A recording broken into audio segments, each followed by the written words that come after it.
Taking care of yourself is one of the best ways to grow your connection with yourself and to detach from distractions. It's an opportunity to genuinely pay attention to yourself, your body, your feelings, and take care of yourself in whatever ways that you need. I see a lot of people online talking about how self-care is just a waste of time and it's an excuse to be lazy, but I disagree with that entirely. Things like taking a shower and eating is self-care. And no one would ever call those things like being lazy. So why are things like taking care of your skin, taking a rest day, like checking in on your health, seen as things that lazy people do?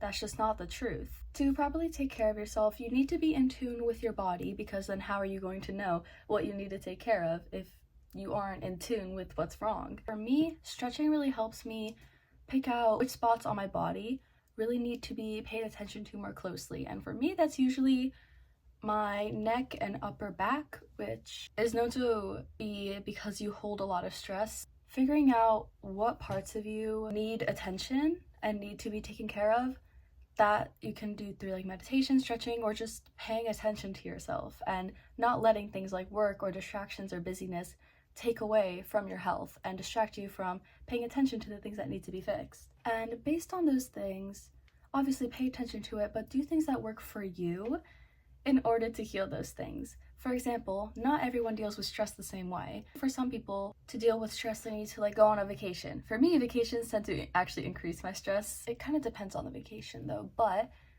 like that's why I'm saying it kind of depends from person to person. So you also need to take time to be aware, know yourself, and know what's going to help you out. Another thing that I do for my self-care is I really love eating. So I don't know what it's called. I think it's called like mindful eating or intuitive eating, I think, when you just eat what your body tells you to. Because when you take the time to take care of your body and to pay attention and love yourself, your body is not going to crave things that aren't good for you. Maybe if you are dysregulated, if you're not in a good state of mind, if you haven't been healthy, then your body's going to crave things like high calorie foods and sugars. But generally, when you start intuitive eating, your body's going to ask for whatever it needs. Loving yourself is also super important, which also goes into self-care. So for me, my skincare is part of loving myself.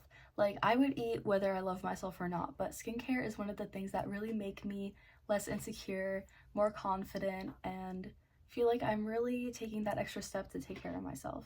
So is rest really a waste of time? Of course not. Reduced stress prolongs life, and better sleep and things like that lead to better memory, weight loss, etc. So reducing your stress, taking care of yourself is much better for you than just putting your head down and going to work no matter how you feel. So in a world that is always taking our attention away from ourselves in terms of work and distractions, take some time to take care of yourself and to love yourself. Get yourself some flowers or get friends flowers, because acts of kindness, even if it's to other people, are a great form of self-care. Because when we are kind towards others, we fulfill a sense of meaning and purpose in ourselves. That's why a lot of people recommend doing things like volunteering or community service in order to feel better about yourself. That is all. Thank you so much for watching. I hope you enjoyed. Remember to always be kind and keep on loving yourself and educating yourself. I love you so much. Have an amazing day. Bye!